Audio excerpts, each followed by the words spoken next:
Welcome back to another Colorful Keto with Dori. And of course, we have to start with my favorite song.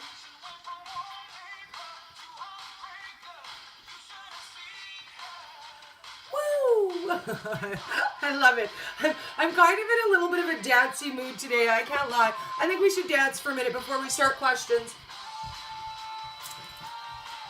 But when am I not in a dancey mood? I think maybe that's a better question. It's Tuesday. We're going to talk about it, baby. So I hope you guys brought questions, because otherwise I'm just going to talk about whatever I feel like. Because I love it. I love hanging out with you guys where we just like hang out. Oh, I hope you guys are having a good day. Thumbs up. Happy days. Oh, okay. So I guess we'll get started, and I will say I didn't really pick a topic for today's Taco About It Tuesday. I just figured we would start talking about whatever and go from there like I always do.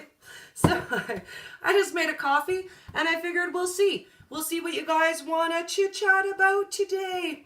All my ladies rolling in. It's so nice to see you.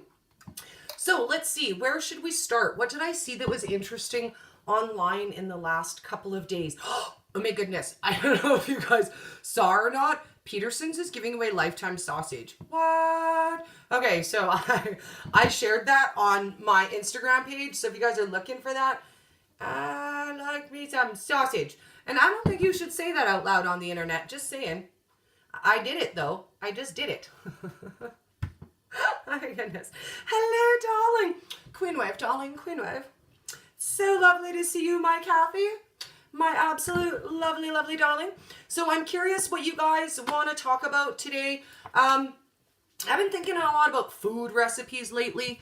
So I thought maybe we'll talk a little bit about food recipes. Some of the things I have on the go that I kind of want to make. I don't know. So, oh yeah, lifetime of sausage, right? You totally should say that on the internet. Be like, Daddy, would you like some sausage? It's absolutely fantastic. I actually got to try their breakfast sausage when I was at KetoCon, and it was amazing. I won't lie. Every day when we rolled in at KetoCon, that was my first stop. I was like, later I'll be at Peterson's getting me some meat. catch you in like 20. I'm gonna be running around. I'm gonna find me some bacon and some sausage. Oh, my Instagram is Colorful Keto with Dori. So it's all one word, at Colorful Keto with Dori, if you're looking for my Instagram from Facebook. And the other way around, if you guys on Instagram are looking for my Facebook, it is Colorful Keto with Dori Bariatric Lifestyle Coach. I think it's like a whole mouthful at it. If you look up Colorful Keto with Dori, you'll find it, because that's my brand everywhere. Colorful. Actually, I was talking to Wendy today, and I was telling her, you know what I think? I think my brand is more color, more fun, more life. Because I think that's what I do. I have more color, I have more fun, and I got so much life in me, baby. so much life in me.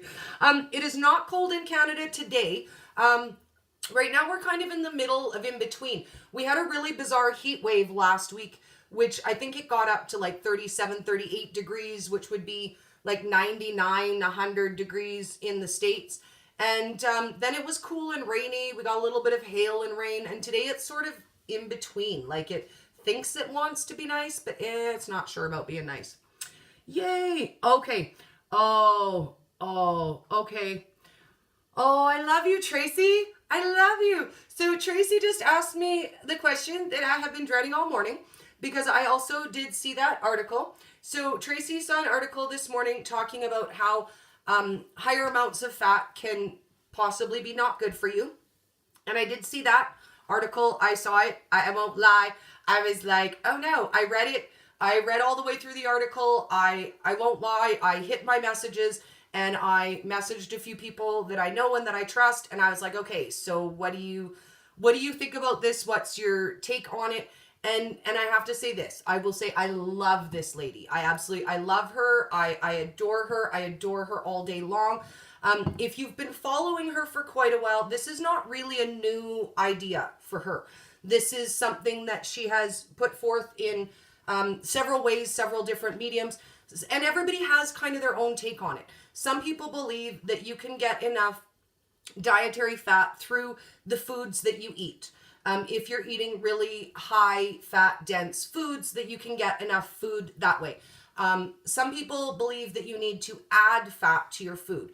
So this person is just somebody who doesn't believe in added table fat, right? And we each keto our way. We do it our own way. Some people believe in adding fat. I do because it works for me. So when I get my plate of food, I will add fat to my vegetables. I add fat to my meats. I add the fat. I do that. But now the difference too, and I kind of want to touch on this because this particular lady, again, who I absolutely love, is in the opposite spectrum of where I am. Hyper responders and bariatric patients, I don't think you could find a larger split. So I want to say that, you know what, eating what works for you works for you. And for some people, this might be an issue, especially if you are a hyper responder. Now, if we need to do a whole live about hyper responders, how that works, we'll get somebody in who can explain the science of it to you guys, because I understand the basics. I get it. Like I understand what a hyper responder is and how it works, but the science of it to explain to you guys is kind of like above me. But basically, a hyper responder is someone who's meant to be small. And we all know those people, right? They're small, they're petite, they're lean, they have a high muscle ratio to body fat. They were never meant to be large people. That is with what your body should be. So especially for people who are hyper responders, I don't think they need the extra added dietary fat the way some of us do. And I know for me, because I'm a bariatrics patient, I need more fat to keep me sustained because of the quantity of food that I eat. So I want you guys to keep in mind that that is often a lot of times where that issue surrounds, is in quantity of food. Now, a lot of people who do carnivore eventually get away from the plate fats because, again, you're restricting what you're eating down to the point where you're just really eating meat and fat. And if you eat really fatty meats all the time, you might can get enough fat that way. The science in the article itself didn't sway me. For me, I know what works for me. I believe in added extra fat. I feel like it helps me. I've dealt with lots of people, coached lots of people, and when they weren't losing their weight, adding the extra fat was the key that helped them. But I am in zero position to judge how anybody ketos, right? Like we all do what we do. And I think that we all kind of range anywhere from, I've heard some people who have as little as 60% fat, which I guess technically isn't really keto because 70% is sort of your line for keto. But I've heard people who eat as little as 60% dietary fat. And then all the way to the other end, there are people like Dr. John Lemansky who do the high fat, like he's doing the experiment with Jimmy Moore, and that's a 90% fat. So I just say, you know what, if it works for you, do it for you. Because all day long, everybody can get on their soapbox and say, I do this, this works for me, but they're not you and it might not work for you. If you are a hyper responder, maybe a lower fat and less added table fat will work for you. I know for me, and again, I've had the bariatric surgery, I need the table fat. Like I need the extra fat. I have to have the bulletproof coffee because that's how I get my added extra fats. Somebody asked me one time, it's kind of a weird question, but whatever. Somebody asked me if I would break down how much fat I eat a day into tablespoons. I don't know why. I don't know why, but they wanted to know. They wanted to know how much fat do I eat a day? How much does that break down to in tablespoons? So I sat down and I figured it out. And for me, it's about 15 tablespoons of good, clean, healthy fats a day. So for me, when you take into account that I only eat 3 very small meals, so I'll eat my dinner, which is about the size of an average person's lunch. I eat what you feed a toddler. So a small piece of meat, a little bit of vegetable, 2 little veggie sides. I can easily put 1 tablespoon of fat on each of those, but that's about it. Otherwise, I'm eating like fat soup. So my first meal is usually a snack, which will have about 2 tablespoons of fat. It's usually sour cream with flavor, a little bit of nuts. So I get 2 tablespoons there. Then I can have 3 on my main meal and 2 tablespoons in my evening snack, which again, it's very often just sour cream flavored like yogurt because I'm sort of boring. I do put the colors and the sparkles and make it all fun, but I don't really vary what I eat every day all that much. So right there, all together is 3, 5, 7. 7 of my 15 tablespoons of fat that I need in a day, and that's all the food I eat. So now here I am, I'm at the end of my day, I don't have any more food to eat, and I've only consumed less than half of the fat that I need in a day. So that's where Bulletproof coffee comes in for me. Now, it's a great debate because in some ways, Bulletproof coffee is awesome sauce, and in some ways, it's not great. And I think that for the most part, it's meant to be a meal replacement. But a lot of people are like, oh, I'm up in the morning, I'm going to have my Bulletproof coffee now. This is what time you do Bulletproof coffee. But it's actually meant to be for when you're hungry. So say, for example, you get up in the morning, 9 o'clock, you're not really hungry, just have your regular coffee. Don't make it a Bulletproof coffee. At that time around 11, 12, when you're starting to get hungry, that's when you want to have your Bulletproof coffee. When you're starting to feel like, oh, I'm a little hungry, but it's not really time to eat yet, that's when you want to use your Bulletproof coffee. And usually for most people, it's only as a meal replacement. For me, it is half of my fat. Like the majority of my fats comes in my Bulletproof coffee. And in one of these, I'm able to add 3 tablespoons of fat. I add a tablespoon of coconut oil and a tablespoon of butter or ghee, or I'll skip that and just add the heavy cream. But either way, I do a total of 3 tablespoons of fat in here. So for me, the additional 8 to 9 tablespoons of fat that I need in a day are in my Bulletproof coffee. For the average person, that's not how it works. And I think that that's sort of the basis of the argument of the article. And I will say, I think I've kind of been on both sides of this argument at different times. Because yes, you need your extra fat. All day long, you need the fat. But the problem is that people get stuck on Bulletproof coffee and fat bombs being their only source of fat. So then you're doing this all of the time and not eating nutrient-dense food with fat on it. So that's the difference, right? If you are drinking Bulletproof coffee all day long and you're not losing any weight, it could be because you're just drinking a lot of fat and you're not getting enough nutrient-dense food. But for me, I'm very, very careful about what I eat because of the small amount that I eat. And I make sure that everything I eat is very nutrient-dense and it has a lot of good quality foods in there. So for me to get the rest of my fat this way, I don't feel bad. But I can see how it wouldn't work for everybody. The same as nothing works for everybody. So, I do not sweeten my coffee anymore, Edith. I used to sweeten my coffee a lot. I won't lie. Pre-keto, I used to put 6 teaspoons of sugar in one of these. And then when I started keto, I was using like 3 packets of sweetener and then 2 packets of sweetener. And then it actually kind of happened to me by accident. So I asked somebody that I really admired, what is a good sweetener for coffee?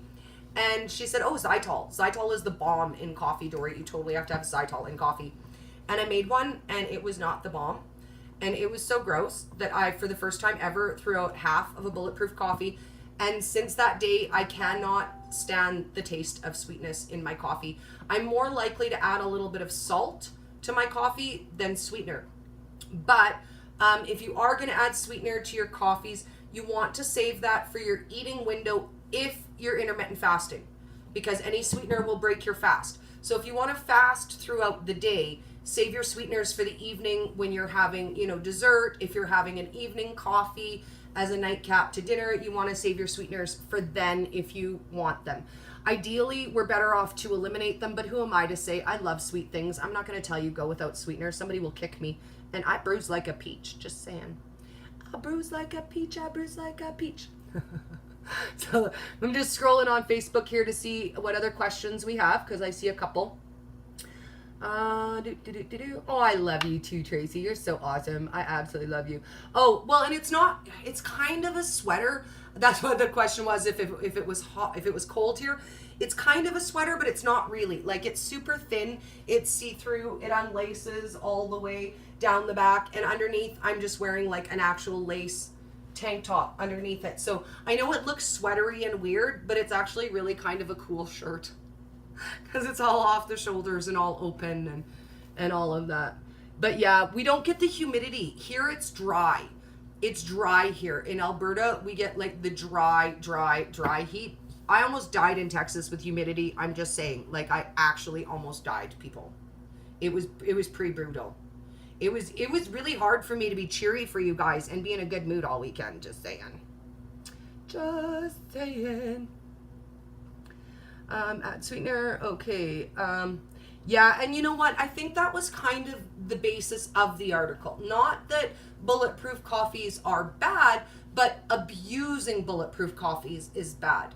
Not necessarily that fat bombs are bad, but abusing fat bombs are bad. So maybe let's talk about that a little bit, because that's a question I get a lot. People will say, oh, how many fat bombs do you eat a day, Dori?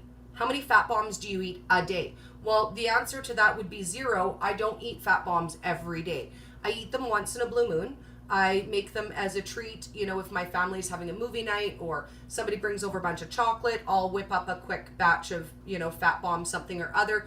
In the beginning, I ate them more because I consider them very transitional foods. Like, do you know what? If you want to sit down and eat a Snickers, make a chocolate fat bomb and eat that instead. But they're not something that are meant to be part of our everyday diet. It's not like, oh, yay, I'm keto, I can have 6 fat bombs every day. It doesn't really work that way. They're meant to be for things that are treats. Or if they don't have sweetener, they're meant to be that, oh, you know, I'm not really hungry, I just need like a bite of something to tide me through. You have a fat bomb.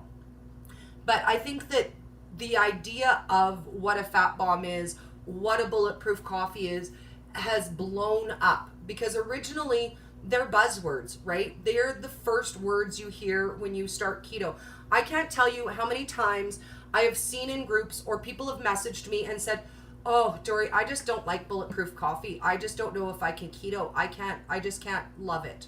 So don't love it and don't drink it. You don't have to bulletproof coffee to keto. You don't have to eat fat bombs to keto. They're just a part of a tool. They're just something that is there that's available for us to use. Now, when I first started keto, yeah, I fat bombed it up like crazy, because then I didn't feel like I was missing out on anything. You know, if I wanted a different flavor fat bomb every day of the week, I would make me a different flavor fat bomb every day of the week. If I felt like mug cake every day of the week, I would let myself have mug cake every day of the week. Do I eat it all that often now? Not really, because I don't crave it as much as I used to.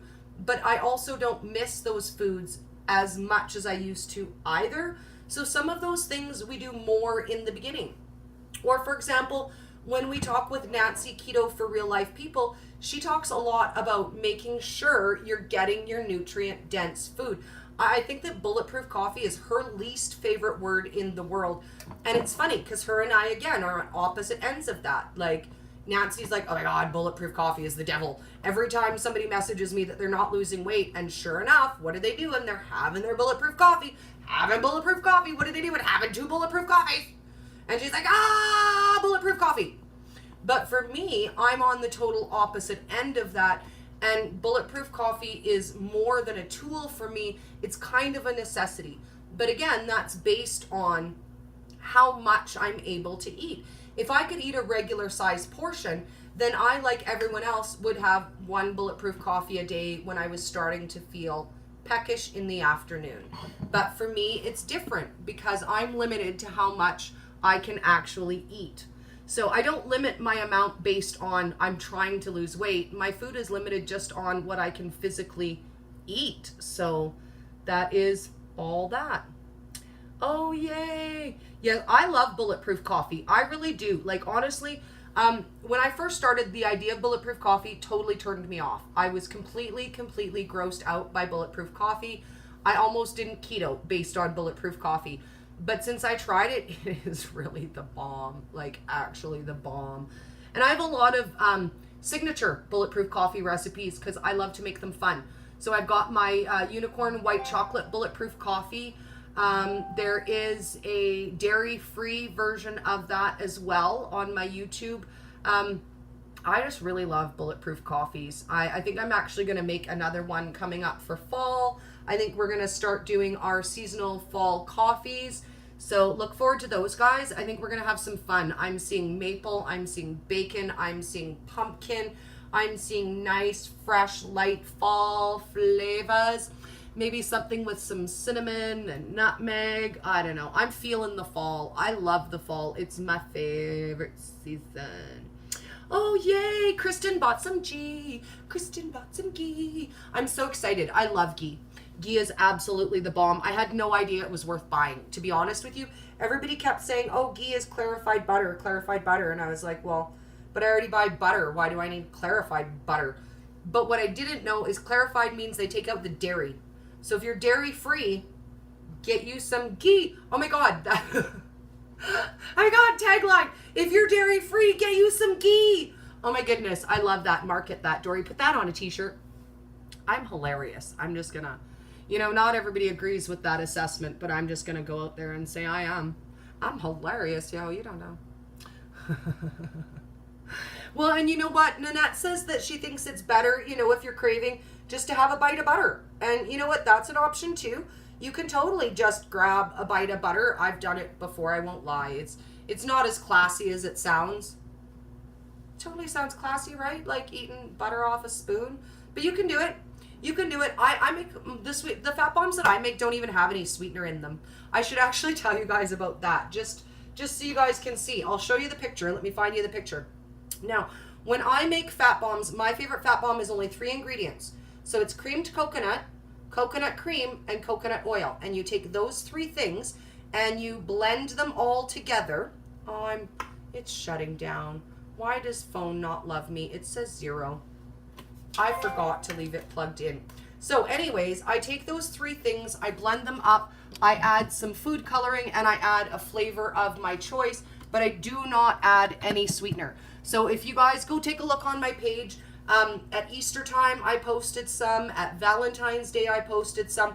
They're exactly the same fat bomb recipe, no sweetener, and it's my favorite.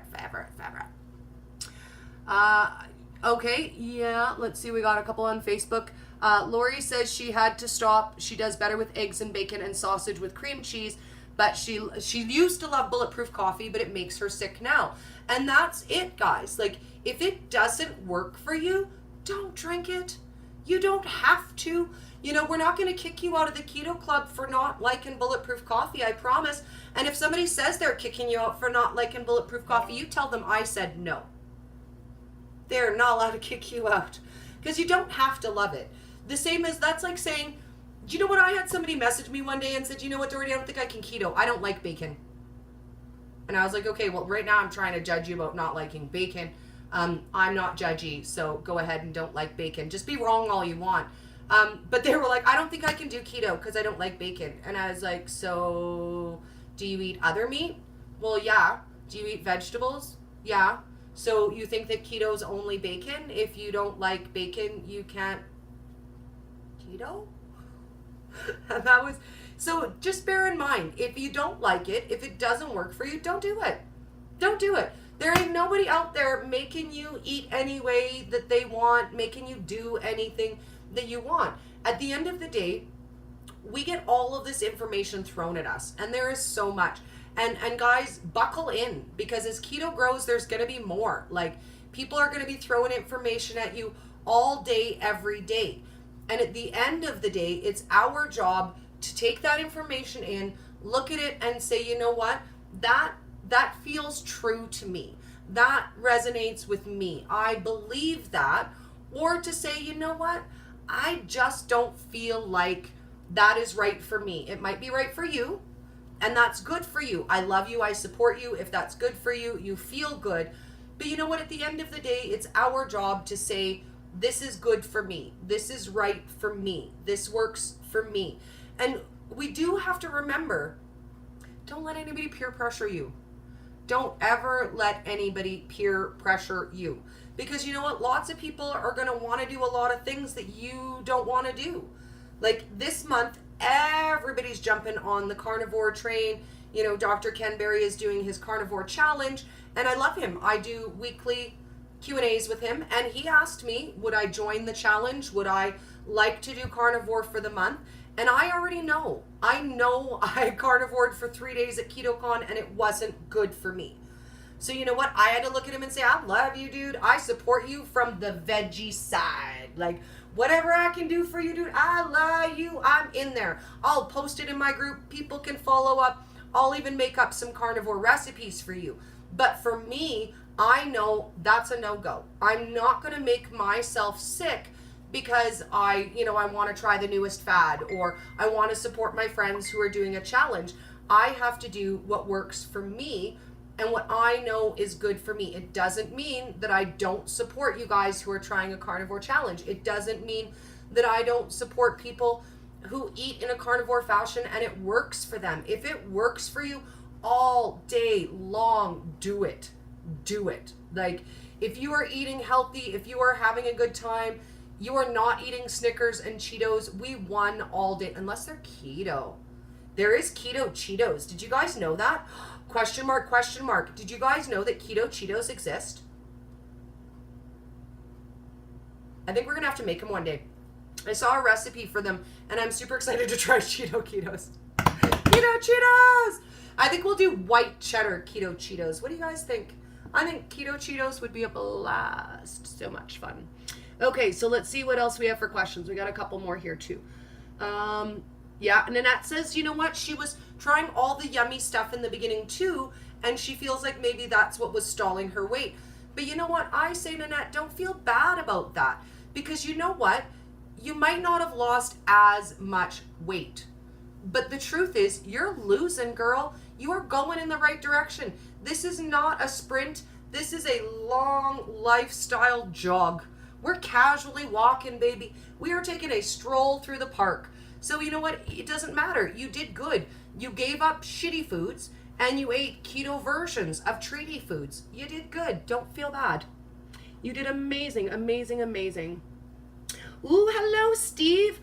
Steve says he has bulletproof coffee every day, sometimes 2 or 3 times a day. And again, if it works for you, do it. I cannot get on the don't drink bulletproof train when I drink me bulletproof coffee all day long. Like, I can't say I don't have me 2 or 3 or sometimes 4 of those in a day.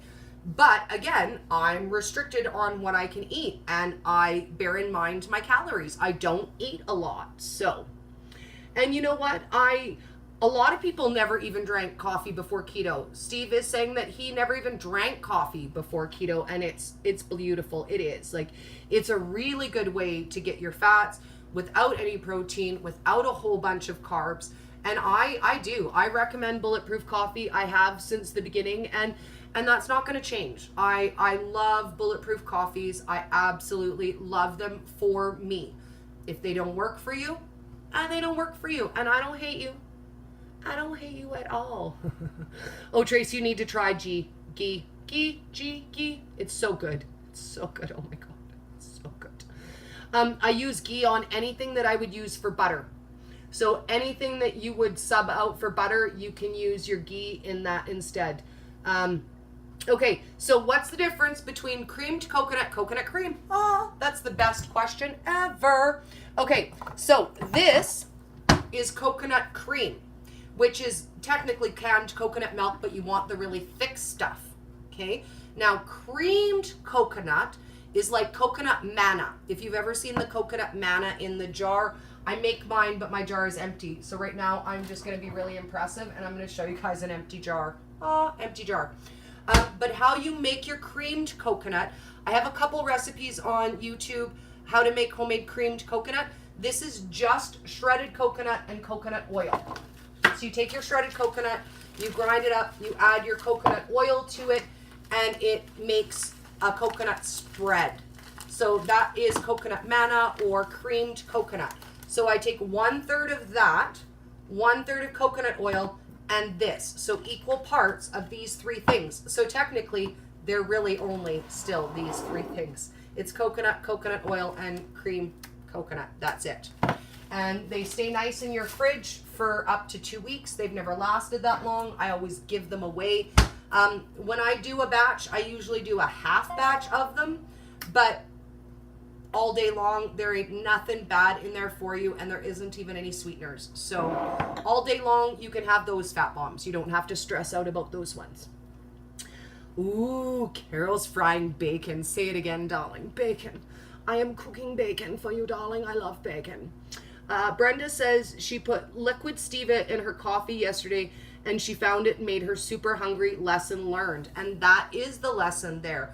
A lot of times the sweeteners will just ring your bell. They might make you crave all of the things, and you might need to go through the gamut and see which sweeteners bother you and which don't. And I won't lie to you guys, when it comes to the debate on sweeteners, I don't know the science of it. I can't tell you which sweetener is more or less likely to spike your insulin. What I can tell you is what I've used and flavor-wise, what I like. I went to the bulk barn and I bought a variety of sweeteners so I could try them all. I bought pure xylitol, which I really, really like. It's the closest to sugar. Be super careful if you have pets. Like deadly, deadly for your dogs. I'm not kidding you even a little bit. Like a little bit would kill your dog. I bought an ethyl blend, which I really like. It's a more yellow color. It's not quite as sweet as a regular sugar, and it's kind of in between the color of a white sugar and like a golden sugar. And then I got some monk fruit blend, and again, it's bulk, it's a blend. I never have any idea what the blends are, but I really liked the monk fruit blend. I found that one was nicest for doing stuff like cotton candy, nicest for mixing in cakes and stuff. I really like to grind that one up. It's got a nice texture as a confectionery style sweetener. I like that one a lot. And then what I'm able to buy in town is much more limited. So I'm able to get the stevia liquid drops. This one, unfortunately, I wrecked the wrapper on it, but this one is the stevia skinny girl. And then I'm able to buy these, like the little stevia packets. And these ones, here's what I'm going to tell you guys. Look at how it's so awesome. And it says 0 calorie sweetener, and it says stevia, and the box is all white and all clean. But when you look at it, the ingredients are dextrose and maltodextrosin. So again, we know these are not the great sweeteners, and then they're just slapping stevia on it. So I bought it thinking, oh yay, stevia, awesome. And I grabbed it off the shelf and I brought it home. And then later I looked at the ingredients and went, well, crap, I may as well be drinking aspartame if I'm going to drink that. So I don't use these very often, once in a blue moon in a pinch. But these are kind of my go-tos. I will use the stevia sweet drops. I use the skinny girl. To be honest with you guys, more often than not, I just use my fresh leaf stevia. And if you guys have never seen that, that's what this looks like. So I just grow the plant, and you just literally take the leaves off and put them in whatever you want. So if I was having tea, I would just take 2 leaves and drop them in my tea and let them float around. I don't know who's at my door, but my dog is going to go nuts. So I'm going to let you guys go. We'll talk to you later. Bye.